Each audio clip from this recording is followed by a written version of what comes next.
سعيدا كن فريدا عش بفخر في الحياة لا تبالي فالمعالي بالتحدي لا سواه كن سعيدا كن فريدا عش بفخر في الحياة كن سعيدا كن فريدا عش بفخر. الحمد لله والثناء لله والصلاة والسلام على رسول الله وعلى آله وأصحابه ومن والاه أما بعد. waxay khudbadeenu ku saabsan tahay alcinaayatu bilawlaad ubadka aynu dhalla in loo dadaalo. awlaadu sidaynu ogsoonnahay waa aayaheenni iyo mustaqbalkeenni hadday tahay dadka dalka diinta intaba iyo adduun iyo aakhiraba cidday u hagaagaan. waxaynu isugu baraarujinaynaa mowduuca soomaalidu waa dadka ugu dhal badan ummadaha waxaanay ka mid yihiin dadka ugu dadaal yar xagga carruurta. idan markaa dhaqankii wuxuu iska noqday inuu dhalo kadibna uu ka dhaqaajiyo ilmihiina dhankuu doono u dhaqaaqo. marka hadday tahay debadda iyo hadday gudaha tahayba cabashada carruurtu aad bay u badata iyo miyi iyo magaalaba. sidaynu xoolaha u raacnaabaa ummaduhu carruurta u raacaa. innagu waxaa laga yaabaa inaynu adduunyada ururinteeda aada ugu dadaalo laakiin qofku ilaahay waafajiyaa adduunka ka hor ubadku ku dadaalaa. marka saddex qodob ayaynu mid walba wax yar ka odhan lahayn. kaalinta ay noogu jiraan ubadku iyo darajaduu siiye islaamku xagga waalidka marka loo eego, iyo qodobka labaad oo ah bacdan min wasaa'il tarbiya habka loo tarbiyeeyo waddooyinka loo maro qaar ka mid ah, iyo qodobka saddexaad oo ah bacdan min asbaab inxiraafi alawlaad waxyaabaha keena carruurtu khadka toosan inay ka dhacaan oo maxaadiiraha aynu isaga digayno. midka u horreysa weeyaana ubadku qur-aanku wuxuu inoo tilmaamayaa inuu yahay ammaanooyinka u weyne aynu hayno ilaahay nagu aaminay. waaladiina hum liamaanaatihim wacahdihim raacuun. ilaahay wuxuu ammaanayaa muuminiinta wuxuu yihi waa kuwa ilaaliya ammaanadooda. ammaanada haddaynu u naqaano lacag laysu dhiibta way ka ballaarantay. ammaanada koobaad waa ta diinta, ta labaadna waa ta dadka. diintaada hagaajiso dadkaagana hagaaji. idan markaa qofka ubadkiisa hagaajiya ammaanadiibuu ka soo baxay, allana wuu kaga cabsaday, kii kalena khiyaamuu sameeye loo qabsan doono. ilaahay naxariistiisu aad bay u badantay. kuwii ayna dhalnay buu inoo dardaarmayaa yuusiikum allahu fii awlaadikum. carruurtiinuu ilaahay idiin dardaarmayaae waxay xaq u yeeshaan siiya buu ilaahay leeyahy oo ha dulmiina. waa naxariista ilaahay subxaana wa tacaala. ammaanadaas sidaynu u gudanayno qur-aanku uu tilmaamayoo ilaahay wuxuu ina faray inaynu badbaadinno. waxa laga badbaadinaya kow waa naar weeye. wixii kaloo dham waa iska sahal. ilmuhu inuu naar ka badbaado baad ammaanadaada ku gudanaysa. yaa ayuha aladiina aamanuu quu anfusakum waahliikum naara. naftaada iyo ehelkaaga naar ka nabadgeli. waxyaabaha lagu nabadgelinay naar lagaga badbaadinayna ilaahay uu sheegayo waa cibaadada ilaahay. waamur ahlaka bisalaati wastabir calayha. qofka ina la yaqaan lagula dadaalo inuu noqdo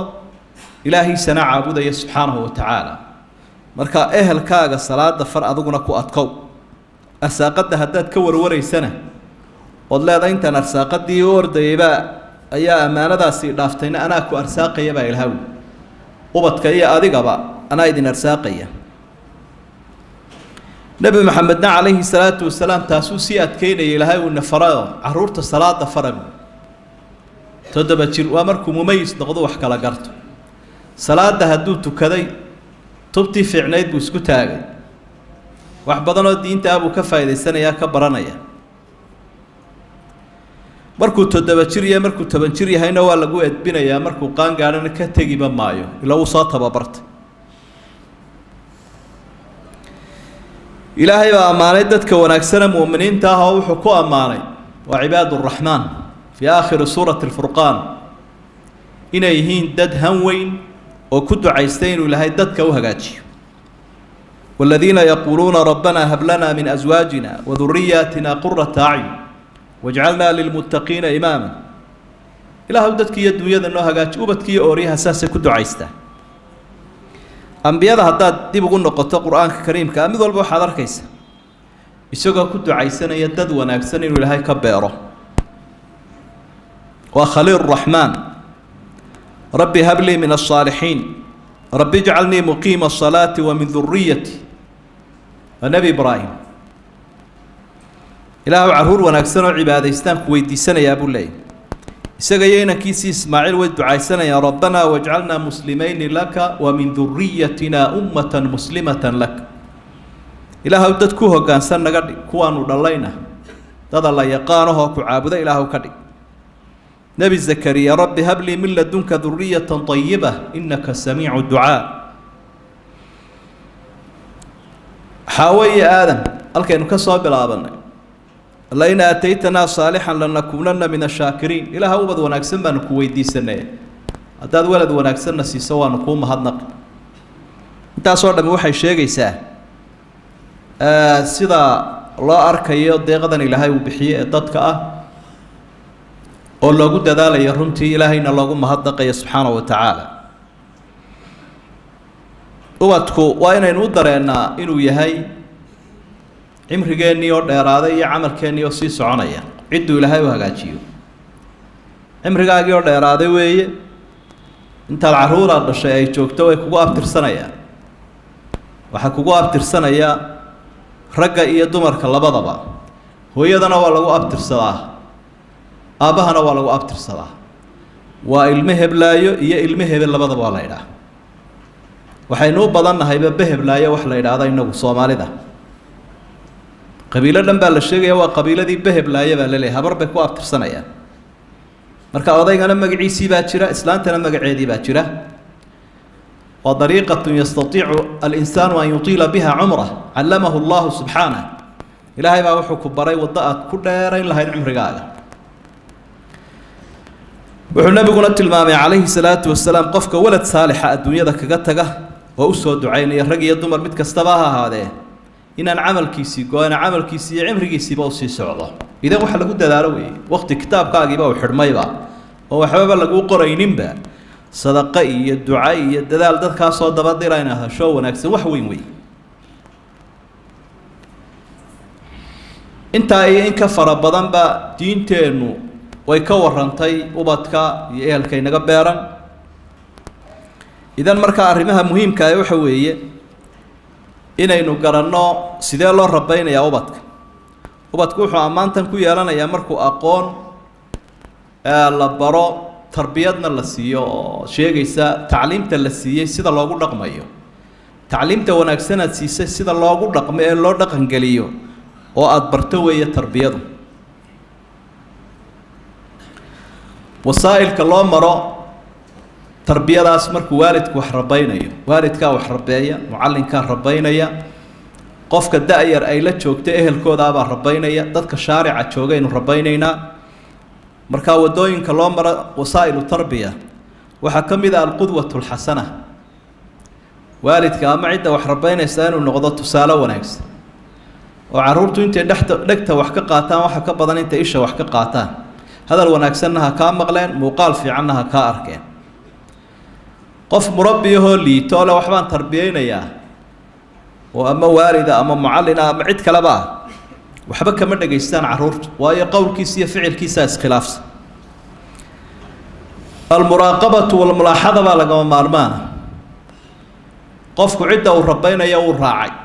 oo waa kaa nebigu tilmaamaya calayhi salaatu wasalaam waalidku inuu carruurta raacay xoolahaad raacaysa waa inaad ilaalisaa waqtigiisa xagguu ku qaataa xagguu jiraa muxuu qabtaa waa in raadaarkaaga iyo riqaabadaadu ay hayaan oo ishaadu ay ku taagantay oo aanaad ka dhacsanayn meeshuu marayo waxaa lagu rabeeyaa taxdiir wixii xun aad aragtay inaanad ugu dulqaadanin aada uga digto digniin baa la siinayaa waxaa khadcas baa saaran oo khatare ka feejignoo baad odhanaysaa ama ha yaraado ama ha weynaado wuxuu garanayaa markaas in waxa aad diidanta talqiin baa lagu rabeeyaa markuu yar yahay carruurtu kolley waxbay ku weydiinayaan kolley inay wax ku dhawaaqaanna way jecel yihiin waxa wanaagsan baa afka loogu ridaa oo dikriga ilaahay iyo qur-aanka ay u soo horeeyaan oo waa taa lagu eedaamaya markuu dhashayba dhegtiisa wanaag la maqashiinayo adiguna talqiin baad u samaynaysaa dhegta iyo afkaba wax wanaagsan baad ugu ridaysa tacwiid baa loo sameeyaa nusuusta ayna baraysa qur-aanka iyo adciyada ducooyinka ka soo arooray nabiga calayhi salaatu wasalaam qaarna waad baraysaa kuwa kalena waad ku akhriyaysa siduu nebi ismaaciil ahaa iyo nebi ibraahim iyo nebi maxamed iyo calayhi salaatu wasalaam waxaa loo sameynayaa tarqiib iyo tarhiib si loo tababaro carruurta waxaa haddaad samayso waxaasaad iga helaysaa waxaa haddaad samayso ilaahay waxaasaad ka helaysaa waxaa haddaad samayso saasaynu kala fogaanaynaa waxaa haddaad samayso dhibaatadaasaa kugu dhacaysa waa jeclaysiin iyo ka firdhin wixii xun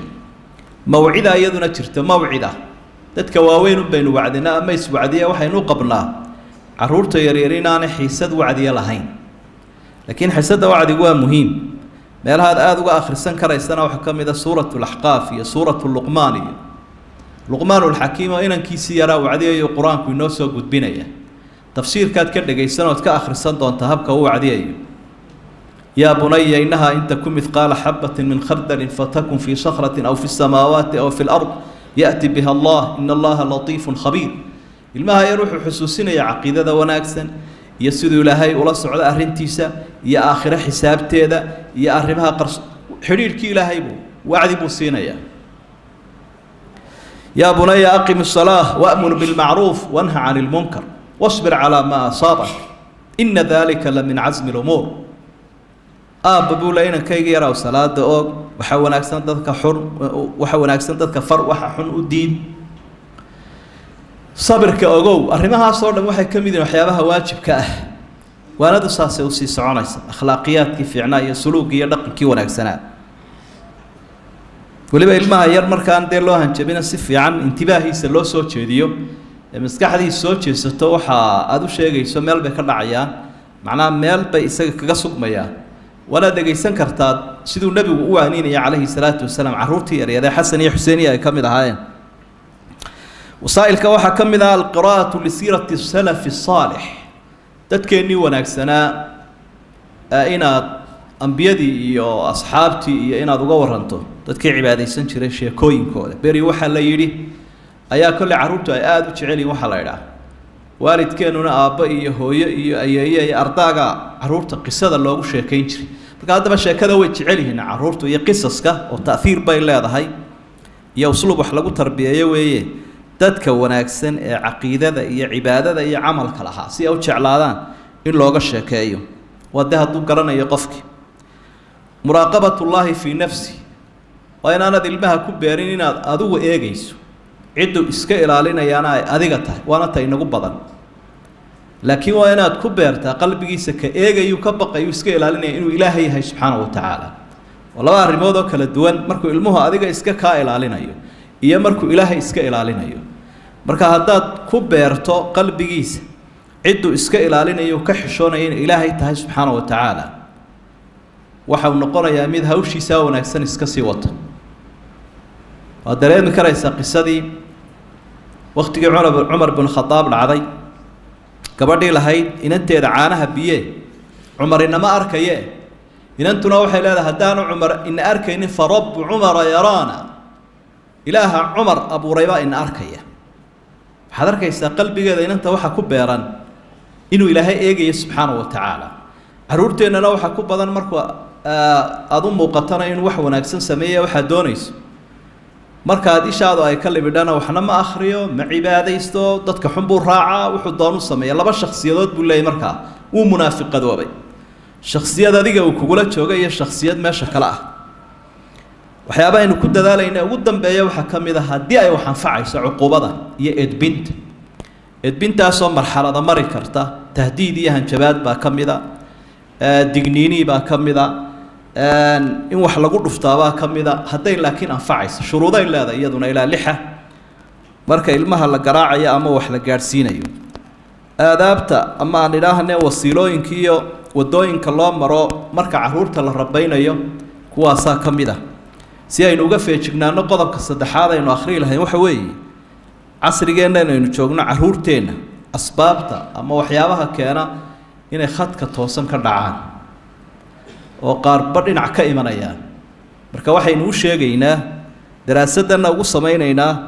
inaynu caruurteenna arrimaha ka durkinaynu ka ilaalino intaynu kari karno si ay inoogu hagaagaan biidni illaahi tacaala waxa kowka alihmaalu fi tarbiyati wataqsiiru fiiha inaanu waalidkii ogeynba cilmigan aynu ka warramayno oo ah cilmi aada u xeel dheer oo jaamacado looga soo baxo oo kutub laga qoray oo waalidka iyo qof kastoo mas-uulaba waajib ku ah maba yaqaano baabkaniba uma baxsanaba wuxuu haystaa in la dhalo la dhargiyo la dhaqaajiyo maxaa kaloo iga baahan yahay dee waan siiyaa wuxuu iga baahan yahay marka haddaan taasi lahayn boon casharkaasi waalidkaba u bilownayn caruurta laguma farxayo annisaacu bayna alwaalideyn waxaa ka mida labada waalid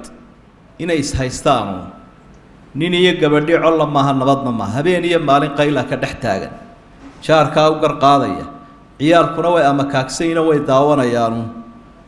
isagiina waa canaad iyadiina waa cibaadayooma qaylinaysa waxaa ka mid a dalaaqa furiinka labada qof ay isfuraya waalidkii ha ogaadeen waxa uu horeeya ugu dhib mudanaya dalaaqa ama furiinka inuu yahay caruurta cuqdad bay qaadayaan waa laga yaabaa cuqdadaasi inay keento inantana in hadhow la furo inankuna inuu wax furo marka furiinkaa laga warwareego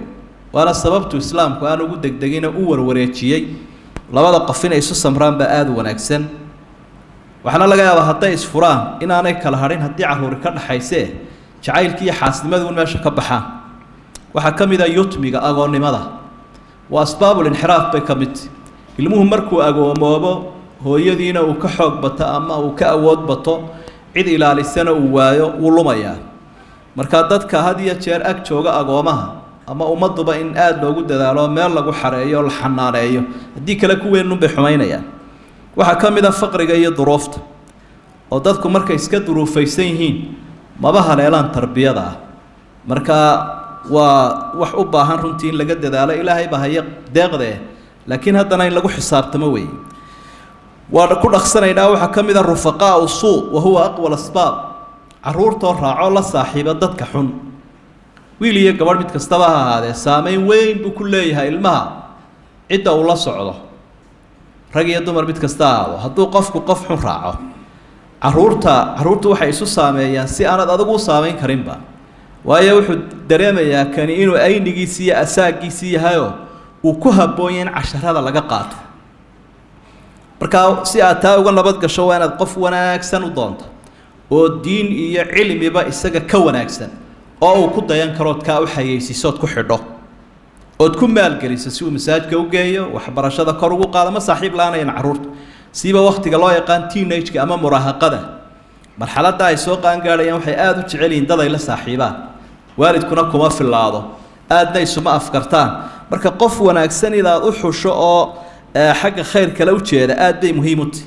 waxa jarka ka tuura carruurta casrigan aynu joogno dabadiiyo gudabana waa intuu saaxiib xun iska dhisaya ama uu ku dayanayo waxaa ka mid ah albadaalatu walfaraaq inaanay carruurtu shaqayninna waxna baran ilmihii waxbaba ma qabtaba guriguunbuu wax ka cunaa wakhtigiisana bannaankuu ku qaataa tamarna wuu leeyahay marka tamartaa iyada ahi dhinaca khayrka uma badanaysa dhinaca sharka u badanaysa ilmaha markaa waa in loogu talagalaa wakhtigiisa in la buuxiyo inta uu kari karayo wakhti uu raaxaysanayo iyo wakhti uu nasanayo iyo wakhti uu waxbaranayo iyo wakhti uu cibaadaysanayo marka sidaa loo buuxiyo waxaa dhici doonta inaanu fursadba u helin dad xun inuu raaco ama meel warwareego ama wax shiido ama dadka dhaco jaanis uma helayo carruurta inta badan mushkiladda inagu haysee laga cabanaya labada geli midna waxba ma dhiganayaan nin shaacira baa wuxuu uhi ina ashabaaba walfaraaqa waljidda mufsidatun lilmari aya mafsada ilmahoo saddex arrimood isugu yimaadaan way baabi'iyaan inuu xoogaa lacaga iska haysto ama jeebkiisa wax ku hayo isla markaana jaanis leeyahay da-yar yahayna saddexdaas karkaarkay weydaariyeen carruurta marka aan ku xisaabtanna in la meeleeyo carruurta waxaa ka mid a fitnada hadda socoto ee iclaamka iyo waxaan wax la isku gaadhsiiyo taa qofka yar waa in aada looga wacyigeliyaa meel uu ka helo waayi maayee laakiin sida loola dhaqmo iyo waxa laga faa'iidaysta iyo waxa laga feejignaanayo hadday tahay baraha bulshada tiifiyada internetka waa in laga wacyigeliyaa carruurta waxaad ka faa'iideysan kartaa waxa iska ilaali mushkiladaas jirta natiijadaas uu leeyahay casharru u baahan yahay wana inta badan waxay aad u xiiseeyaan carruurtu iyo anbiya waxa kamid ah carruurta marka la tarbiyeynayo in lagula dhaqmo tarbiyada askarinimada aynu badannahay oo hanjabaad iyo huruuf iyo hadidaad iyo dagaal oo xiriirka idinka dhaxeeya uu yahay mid cadawtinimo iyo colaad kaasina wuxuu keenaa inuu cuqdad qaado firdhado ka cagsigeed inuu waalidkiina noqdo mid macaan oo la wada muudsan karo taasina iyaduna way lumisaa carruurta aabba waxa ay sii hooyo waxa ay sii hoo gaari u iibi mobile sii moodada dharku doonayo sii wax walba u dhiib xagga kaloo markaa uga dhacaya noloshiina marka waxa la doonayaa inuu noqdo wabtaqi bayna dalika sabiila arrinkeenu in labada u dhaxeeyo la qiimeeyo ilmaha maxaa laga yeeli karaa se maxaa lagu diidi karaa ee la jihaynaya waxa kamid ah carruurta haddaad wax u heli karaysa inaad wax walba nagta u xarfiso wuxuu cunaya iyo wuxuu qaadanaya wixii loo dhiibi lahaa marka uu ku arko adigoo xiraya wax walba ka qufulanaya wuxuu u kacayaa dhinaca qalooco inuu ku xadaa laga yaabo ama dadka xado marka isaga amaanada u dhiibaysaa inoo ilaali baad oranaysaa wixii uga go'aa waad siinaysaa mas'uuliyadaad baraysaa xil buu isa saarayaa waxba xadi maayo markaa carruurta waxyaabaha lumin kara waxaa ka mid ah in madharkooda la ilaaliyo oo taa horun bay soo hoosgelaysaa tadayunkooda iyo akhlaaqdooda aan la ilaalin oo tiraa ilmahaygu carruurta kale ma ka shilis yahay ma ka qurux badan yahay ma ka dhalaal badan yahay oo aanad eeginba aqoontiisa iyo cibaadadiisa iyo iimaankiisa waxaa ka mid ah waxyaabaha carruurta inaga lumin karaa almubaalaqatu fi ixsaani dhann ilmahaaga inaad u malayso un malag yar wax khayrihiba uu ka soo fulan mooye wax shari aanu ka soo fulayn ilmahaaga waxaas u sameeyay ha odhaninta inankayga inantaydu waa ahlulmasjid wax xumaana ma laha caynkanuu yahay waxaana laga yaabaa inuu balaayo xambaarsan yahay oo wax cido kale uu ku xidhan yahay marka haddii wax la sheego ama mar walba waa inaad shar iyo khayr labadaba inay ka iman karaan aad ku xisaabtantaa sidaa cagsigeedna iyadana looma baahno qofkaaga ku ag jooga ama ubadka inaad shar un ka malayso iyo inuu xun yahay oo khayrkiisa aad ku caydo wax wanaagada aanad ka sheegin marka qofku waa inaad ogaataa inuu shar iyo khayr bay isugu jiro laga feejignaan karo sharkiisa wixii khayr u leeyahay lagu ammaani karo lagu jeclaan karo waxaa ka mid ah waxyaabaha ay ku inxiraafi karaan التفريق بينهم ماديا ومعنويا إن carruurta la kala saaro sida xagga macno ahaan iyo muuqaal ahaan labadaba aad u kala eexato xagga jacaylkooda soo dhawayntooda waxsiintooda waxbaridooda sidaynu marar badan hablahana u riixno wiilashuna aynu ilaa inagu abtirsanayaana aynu wax u barno ama u soo dhawayno ama u maalgelino taana nabigu ka digay calayhi salaatu wasalaam wuxuu leeyahay ittaqu llaha wacdiluu bayna awlaadikum ilaahay ka cabsada ubadkiina u cadaalad sameeya marka carruurtu waxyaabaha ay cuqdad ka qaadaan cadaawadana dhexdooda ka abuuraan hadhow markaad dhimatana ay u dagaalami karaan waxaa ka mid ah inaad u kala eexato taana waa laga ilaalinayaa asbaab alinxiraaf carruurtu inay karkaarka weydaartaan waxaa ka mid ah waalidka oo guriga uni badan ka maqan ama maqaaxi ha iska fadhiyo ama ha ismashquuliyo ama safar un ha ku jiro dadku dhalay maba yaqaanaba waxba laga yaabaa markay waaweynaadaan inuu idhaahdo kani maxaafadan uu ka soo wareegay sidii laga sheegayay nin qaylayay habeenkiina iyagoo hurduu soo hoydaa subaxdiina isaga oo hurda iyagu ka lahaan cishadii dambuu hablihiisii mid ka mid a arkay habluhuna horay u koraan markaa wuxuu yihi heblaaye yartani maxay ahayd iyana waxay tihi balaaya kugu dhacda waa inantii heblaaye matii baad garan weyday marka wax loo baahan yahay waalidku inuu waqti siiyo carruurtiisa hadduu maqan yahay hadduu joogaba xidhiirka u adkeeya ay sheekaystaan caqliyadooda cilmigooda waxay ku fikirayaan axwaashooda o dhan uu ku dhowaado oo la saaxiibi karo waxaa ka mid a mushkiladaha hooyadoo wareegaysa tacsibay maraysaa geeryahoo dhan bay martaa aroosyadoo dhan bay martaa dumaroo dhan bay la soo sheekaysataa ha lama diidana xidhiirhka laakiin xad buu leeyahay cidda u horeysa qofku bulshada uu u qaabilsan yahay lagu hadlaynaya waa ehelkiisa haddaad ubadkaaga iyo ehelkaaga ambisood lumisood ku filaan weydo kuwaad ku dhex wareegaysaa maxay tarayaan marka waxaa loo baahan yahay sidaa nebi maxamed tilmaamayo horeyna qur-aanku uu sii xusay qofka cidda lagu ogyahay weliba dumarka haanigun bay ka tolantaa ubadka cidda gacanta ku haysa waa dumarka markaa risaaladaa dumarku ha qaataane waa inay wareegga yareeyaan bixidda guriga yareeyaan ubadka xaaladooda la socdaan waxbarashadooday halkay maraysaa cibaadadooday halkay maraysaa wixii warbixina waalidka ay siiso laga wada socdo laakiin hadday wareegaysa socoto oo saa aynu sheegnay meel walba taagantay carruurtiina meel ay ka dhaceen aan la garanaynin ammaanadaa way lumis asbaab alinxiraaf waxaa ka mid a in habaar unula taagnaadaan waalidku caruurta nabigu calayhi salaatu wasalaam uu ka digay arrintaa xadiidkii saxiixa muslim ku sugnaa wuxuu lahaa naftiinna habaarina ubadkiinnana habaarina adduunkiinnana habaarina si aydaan u waafaqin saacad ama wakti ducadii habaarka la aqbalo oo dabeetana habaarkaasi caruurtaadu ku dhacaya dhinacuu doonaha u kac laakiin waa inaad u ducayso waa inaad ilaahayna u barido subxaana wa tacaala marka intii habaar laga aqbali lahaa duca laga aqbal insha allahu waana ilaahay kuusoo hanuunin doonaa ducooyinka la aqbalana waxaa ka mid ah ducada waalidka waxyaabaha waxaa ka mid a ubadka inxiraafiya ama ay ku lumaan ficlu lmunkaraati amaamahum waalidkoo hortooda xumaan ku samaynaya balwadiibuu jaadkiibuu iska cunayaa sigaarkiibuu iska cabayaa sheekadii xaaraantahayd buu ku jiraa filimadii xumaabuu daawanaya wuu qaawan yahay wuu jaasayaa dabeetana wuxuu ku leeyahy ilmuhuna ha noqdo xaafid hagaagsan oo xijaaban aniguna xumaantan dhan walba u ridayaa taasi waa kala kaan ilmuhu kaa dhagaysan maayo markaad waxu sheegtay wuxuu ku leeyahy sow adiga aduguba sow adiga aadba sameeya aabba ama hooye adaa sameeye maxaad igu diidaysa waxaad ka tidhaahdana ma laha marka wixii munkar iyo macaasi iyo dunuuba gurigaa laga fogeeyaa ubadkaa laga fogeeyaa ehelkaa laga fogeeya waana laga feejignaadaa ilaa 20 arrimood ku dhowaad baynu sheegnay wax ka sii badanina wuu jiraa marka wuxuunaynu baraarujinaynaa aayaheenni hadday tahay diinta iyo dalka iyo adduun iyo aakhiraba ubadkaasi ku xidhan ina bedelaya halkaa aynu joogno soo fadhiisanayee inaynu lacagteenna iyo xooggeenna iyo wakhtigeenna ku maalgelino oo qof waliba bulshada intuu mas-uul uga yahay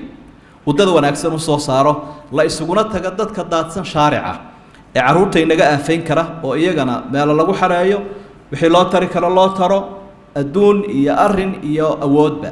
sidaasaa ayaa lagu badbaadi karaa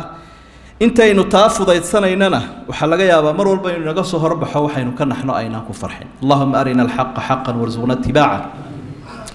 وأرنا الباطل باطلا وارزقنا اجتنابه ربنا لا تزغ قلوبنا بعد إذ هديتنا وهب لنا من لدنك رحمة إنك أنت الوهاب اللهم انصر الإسلام والمسلمين وانصر المستضعفين في كل مكان يا أرحم الراحمين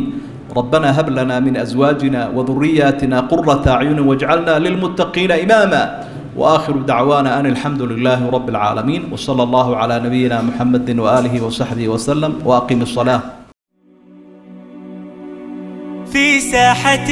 للعلم كنا نلتقي والحب والإخلاص زاد قلوبنا نمضي إلى نور اليقين ونرتقي قمم الفلاح وتاجنا